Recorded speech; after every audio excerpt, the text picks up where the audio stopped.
Emerging in the mid-90s, Paul Thomas Anderson was quickly labelled as Hollywood's next big prodigy.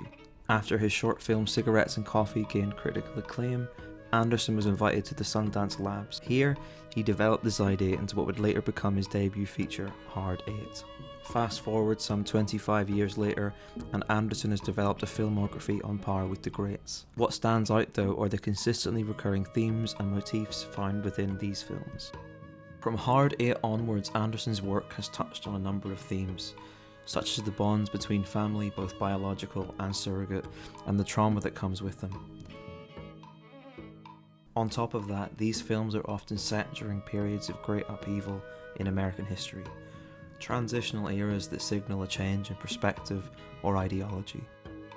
Furthermore, within these times of great upheaval, Anderson often pits two men against each other in a sort of tectonic battle that symbolises these conflicting paradigms. It's these men that this project is namely concerned with.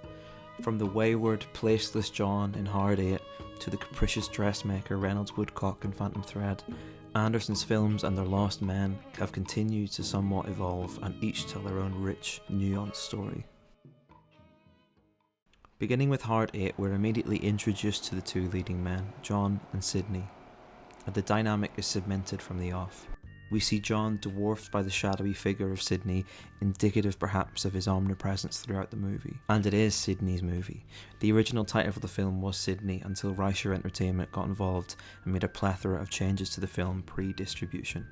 What remained is still a nuanced character study of a man trying to form a surrogate family to replace the one that he lost some time ago. John, a young man that's struggling to pay for his mother's funeral, is taken under Sidney's wing and taught to make a living for himself by gambling and, more importantly, winning.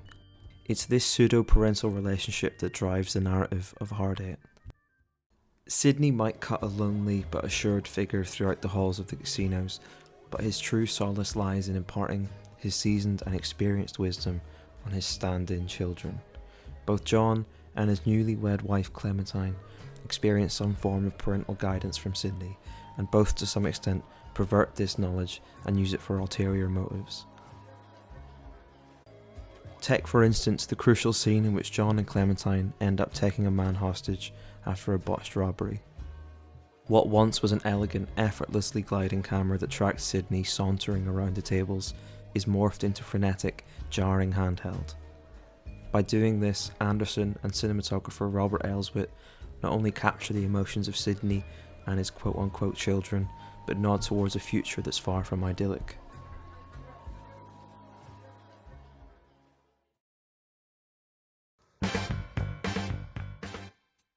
In his follow-up film, Boogie Nights, Anderson continued the trope of young, lost man being swept up by an older, wiser mentor. However, in this case, Anderson aimed closer to home, setting Boogie Nights amongst the sordid glitz and glamour of the San Fernando adult film industry. This is illustrated through the relationship between Eddie Adams, a young, well-endowed dishwasher turned porn star played by Mark Wahlberg, and his mentor Jack Horner, a once great director searching for a second crack at the whip, played by Burt Reynolds. Eddie is introduced to Jack's cohorts, a ragtag group of miscreants that feature both in front of and behind the camera in Jack's movies. Eddie is an immediate fit, and his transition towards stardom is signalled by adopting a stage name that is aptly phallic. It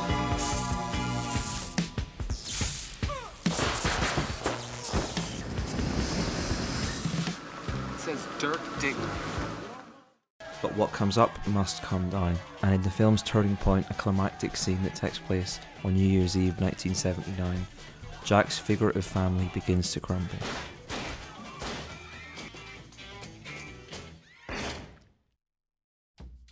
It's Eddie's decision to adopt the persona of Dirk Diggler that interests me most, however. It's not just a desire for self-reinvention, but an entire performance that Eddie undergoes throughout the lengthy runtime of Boogie Nights. Perhaps most tellingly, the thrust of the film lies in Dirk's prowess as a performer, and when his ability to perform is taken away from him, Dirk begins to lose control. Anderson knowingly nods to this. Dirk's manhood is perpetually kept off screen until the final moments of the film. Instead, the audience are left with reaction shots of those surrounding the set. What follows is the ultimate anticlimax. Dirk back on set, ready for his big moment, only for Anderson to reveal a feck in its place. In his chapter, I Dreamed I Was in a Hollywood Movie, Spurb notes that this part of his anatomy makes him a big, bright, shining star, is as sad as it may be empowering. Perhaps alluding to the fact that Dirk is still the same lost, naive Eddie Adams from Torrance after all. From one type of performance to another. In his third and perhaps most personal film, Paul Thomas Anderson showcases the interlocking lives of several people in a tapestry of loss, regret and grief. Most notably, however, are the contrasting lives of Frank T.J. Mackey and Quiz Kid Donnie Smith. As Donna Peberty highlights in From Wimps to Wild Men, Bipolar Masculinity and the Paradoxical Performances of Tom Cruise, their relationship is one of interdependence, with each masculinity trope reliant on the other for validation. With this in mind, let's examine both characters under the umbrella of what Peberty describes as Magnolia's bipolar masculinity. Frank, a crass, misogynistic seminar leader, aims to re-educate his like-minded all-male audience into proving their worth and achieving their so-called potential through control of women. He titles his seminar Seduce and Destroy, with it virtually hinging on their potency and heterosexuality, reminiscent of another character in Anderson's films. Mackey's chauvinistic spectacle is all performance and isn't kept just for the stage. In all, it acts as a masquerade for the deep-rooted childhood trauma caused by his father, whom Mackey confronts on his deathbed. Donnie, on the other hand, represents the polar opposite, the wimp. Known as Quiz Kid Donnie Smith, he cuts a melancholic figure throughout Magnolia, a downtrodden man-child unable to escape his childhood stardom, which consistently undercuts any attempt at success in his adult life. And the book says we may be through with the past, but the past is not through with us. Both Donnie and Frank display the same excessive bouts of emotion. Frank's reconciliation with his father Earl, and Donnie's rejection by Brad, whom he has an unreciprocated feelings for, brings both men to their knees, figuratively and literally. There are wild swings in emotion indicative of the bipolar masculinity that Peberty claims lies in Magnolia. The interconnected characters within the film are tied together by one man, Earl Partridge. Earl is Frank's father and the producer of What Do Kids Know, the game show that Donnie was a contestant on some 30 years ago. His actions ripple throughout the troubled lives of each character who exist within the confines of this patriarchal system.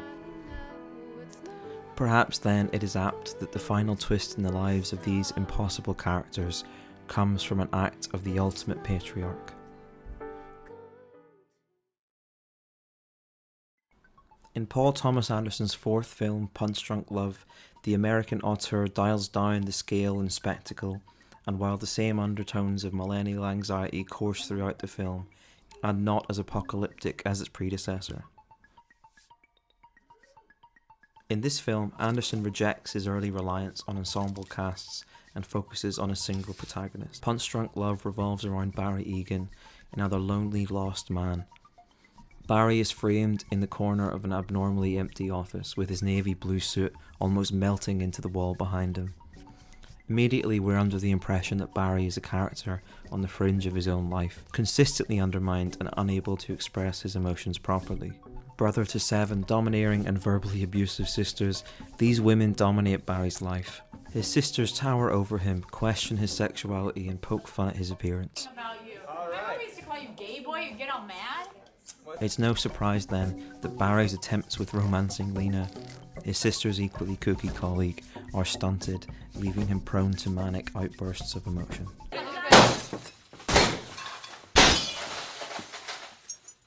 the fuck is your problem? Fucking retard, Barry! Like Cruise and Magnolia, Anderson plays with the audience's perception of an actor and the roles they're tied to.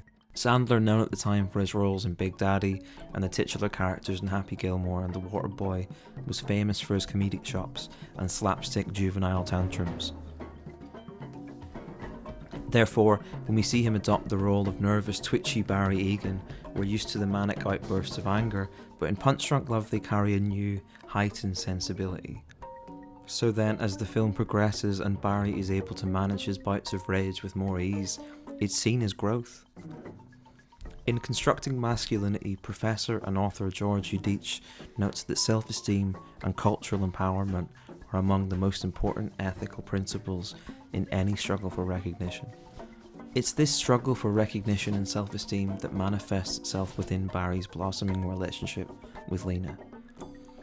As the two idiosyncratic lovebirds fall head over heels for each other, Anderson's characters achieve a form of cathartic balance, their simpatico relationship illustrated beautifully by the recurrence of the harmonium, the instrument that not only begins their adventure together, but is used by composer John Bryan to score the movie. It's no coincidence that Anderson, a disciple of the American director Robert Altman, uses Harry Nilsson's song He Needs Me from the late auteur's 1980 film Popeye in Punch Drunk Love.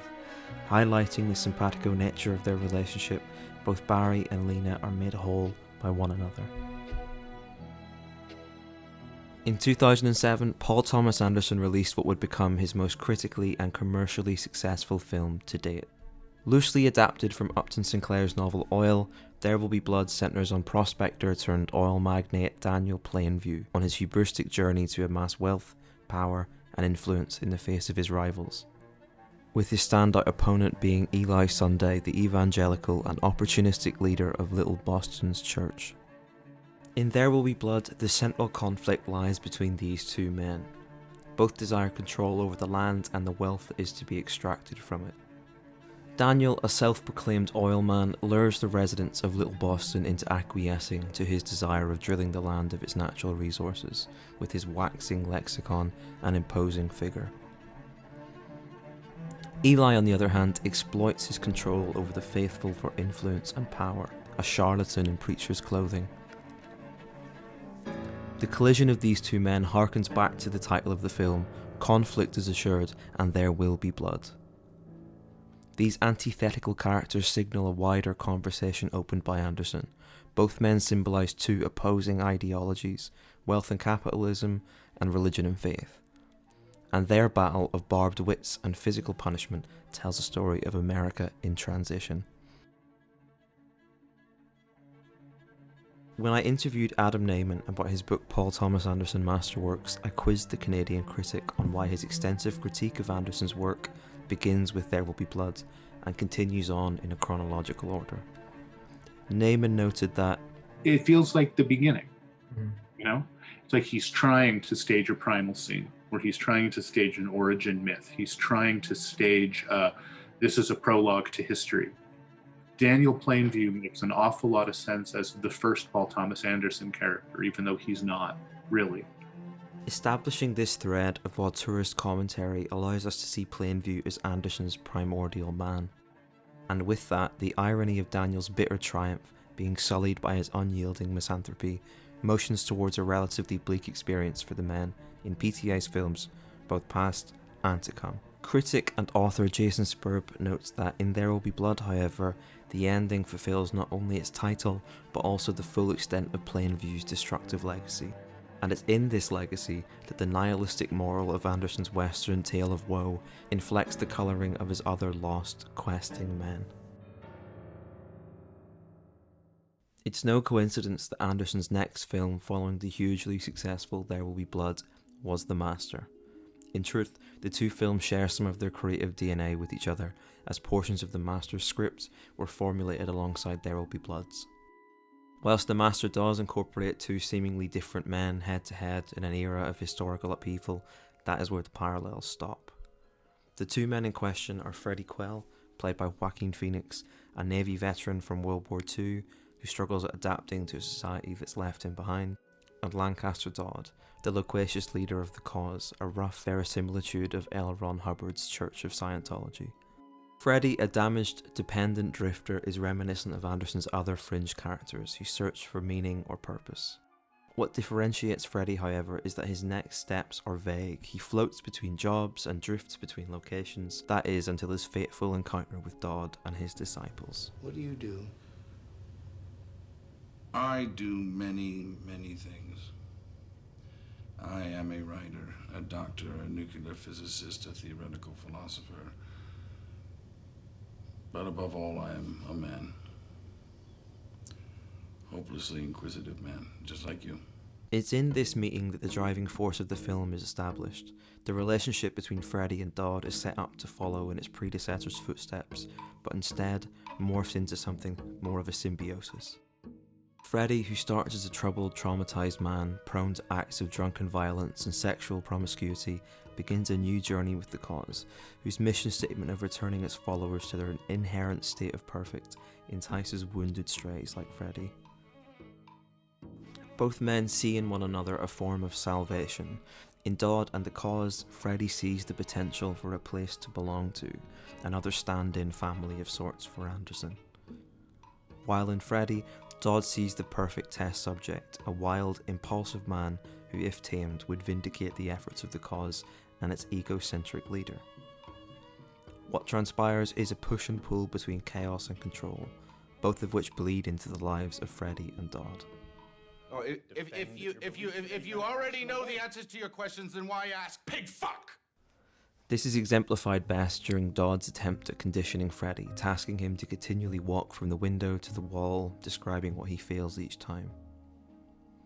The once rudderless Quell has no choice but to obey his master's instructions, reduced to nothing more than a metronome for Dodd's egomania. What seems like a futile exercise ironically proves to be useful for Freddy. When he and Dodd play pick-a-point later in the film, it's not by chance the two go in opposite directions, with Freddy ultimately leaving Dodd and the Cause behind. Lancaster's attempts at moulding Freddy into a subservient acolyte ultimately fail, but all is not lost. In fact, Anderson gives us, the audience, a somewhat happy ending. If we examine both men as the results of a country fractured by the turmoil of war, there is no room for coexistence. Freddy and Lancaster ultimately go their separate ways, despite an impassioned and frankly seductive attempt at cajoling Freddy one last time. Freddy's decision then to leave the Cause behind is indicative of a developed sense of purpose, or perhaps finally, direction.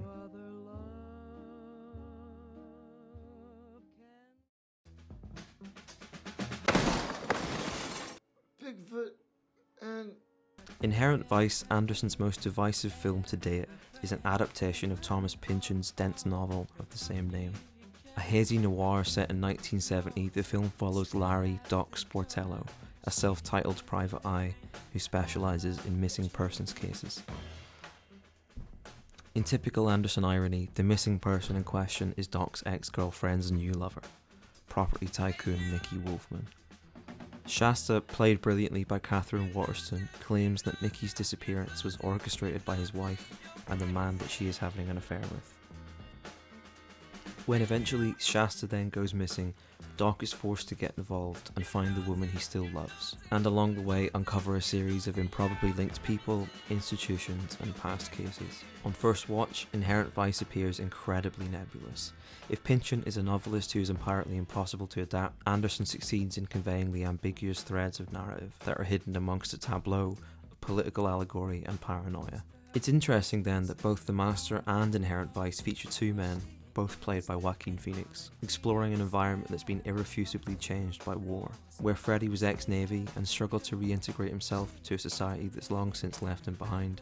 Doc is a hippie private investigator, negotiating a period in America that's saturated by the counterculture that emerged from the resistance to the Vietnam War.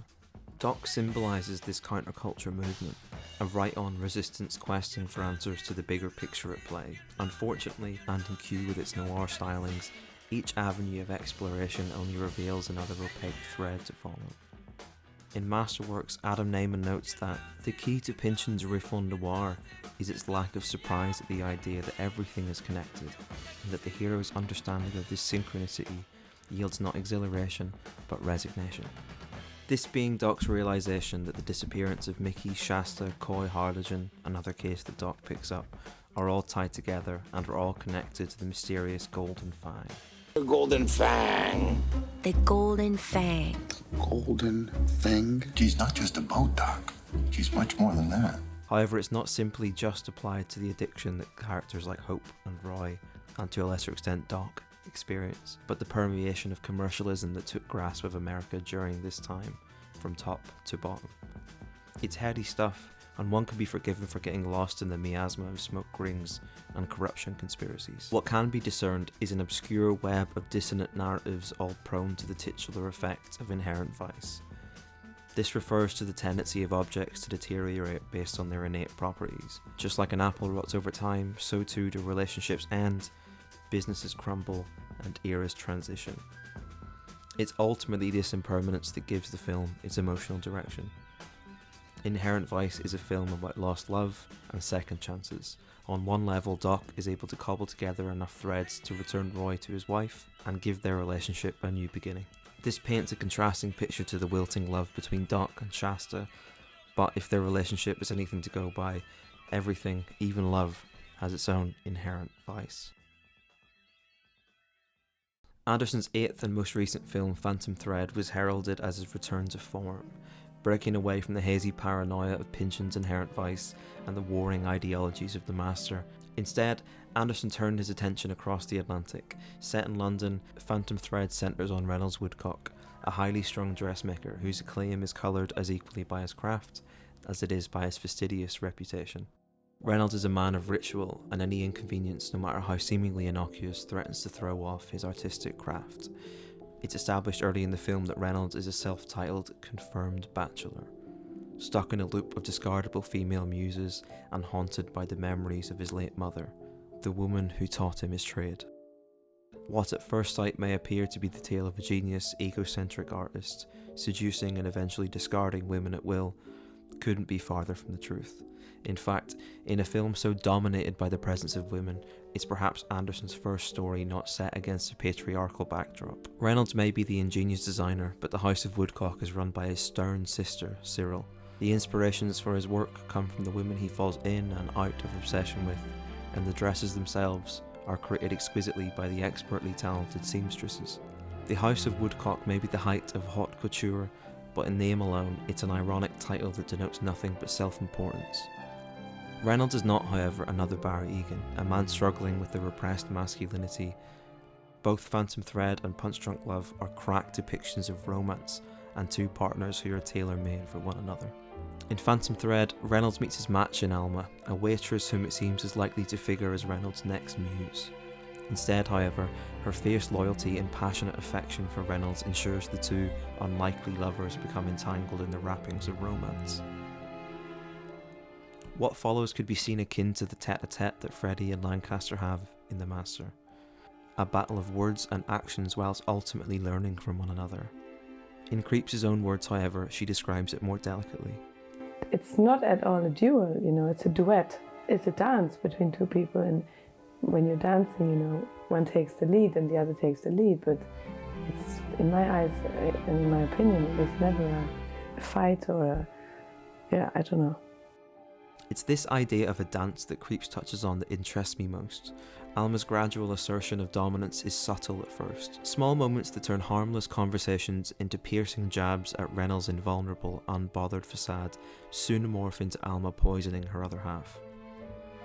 Anderson, channeling Hitchcock's Rebecca, twists the film's tone into a new, masochistic territory, where Reynolds' former cycle of using women to maintain his ego is shattered. Alma has undertaken her own ritual of sorts. By poisoning Reynolds, she reduces him to a helpless, almost infantile shell of his normal self, but a version of himself open to her warmth and love. Therefore, by the film's close, his willingness to accept a dish that he knows is poisoned can be read as an acquiescence of her rituals, in place of his own. A twisted admittance that he needs Alma more than he could admit in mere words. By inverting the tired trope of masterful artist and submissive muse, it can be argued that in Phantom Thread, Anderson is not only commenting on the tedious adoration of male genius, but also poking fun at the self-obsessed titans of male ego that have featured throughout his films. With the filmography as varied as Paul Thomas Anderson's, it should be noted that the continually recurring themes of family and love, sons versus fathers, masters and apprentices, and of course, times in transition, are constantly being challenged and are always evolving. Anderson is ultimately a filmmaker of great warmth and understanding. His characters may range between misanthropic, emotionally stilted, and self-obsessed, but all of Anderson's men, like their films, echo a certain sense of questing.